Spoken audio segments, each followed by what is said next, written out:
Psoriatic arthritis ఇది ఒక చర్మవ్యాధి. Auto union disorder వల్ల ఈ వ్యాధి అనేది వస్తుంది. చర్మ కణాల మీద రక్షణ వ్యవస్థ అనేది దాడి చేస్తే దానిని సోరియాసిస్ అంటారు. ఈ చర్మవ్యాధి వచ్చిన 4-5 సంవత్సరాల తర్వాత జాయింట్స్ మీద కూడా దాడి చేయడం మొదలు పెడుతుంది. జాయింట్స్ దగ్గర ఇన్ఫ్లమేషన్ రావడం, డోంట్ ఇష్యూ డ్యామేజ్ అవ్వడం లాంటివి వచ్చి ఆర్థరైటిస్గా మార్పు చెందుతుంది. సోరియాటిక్ ఆర్థరైటిస్తో బాధపడేవారు ఉదయం పూట వీట్ గ్రాస్ జ్యూస్ తాగితే చాలా మంచిది. ఈ వీట్ గ్రాస్ జ్యూస్ తాగడం వల్ల బాగున్నారా నుంచి రక్షక కణాల ఉత్పత్తి బాగా పెరుగుతుంది.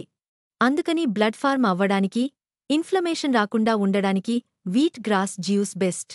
ఈ వీట్ గ్రాస్ జ్యూస్ని 100-150 మిల్లీలీటర్లు తేనె కలుపుకొని తాగితే మంచి ఫలితం ఉంటుంది.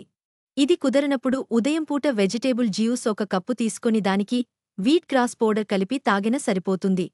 ఉదయం ఈ జ్యూస్ తాగిన 45 నిమిషాల తర్వాత బ్రేక్ ఫాస్ట్లో శనగలు, బొబ్బర్లు, పెసలు లాంటివి పెట్టుకుని దానికి కర్బూజా, జామకాయ, బొప్పాయి ఏదైనా ఫ్రూట్ పెట్టుకుని తినాలి.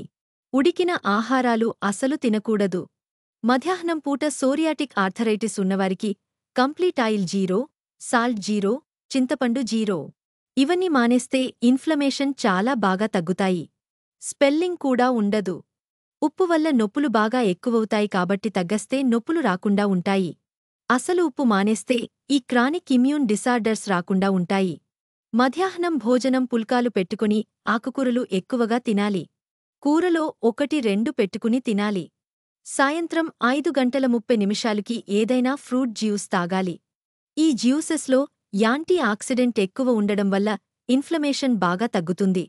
డిన్నర్లో డ్రైనట్స్ గానీ, డ్రై ఫ్రూట్స్ గానీ నానబెట్టుకుని తినాలి. ఆవునులో ముద్ద కర్పూరం కలిపి నొప్పులు ఉన్నచోట రాస్తే చాలా ఉపశమనం కలుగుతుంది.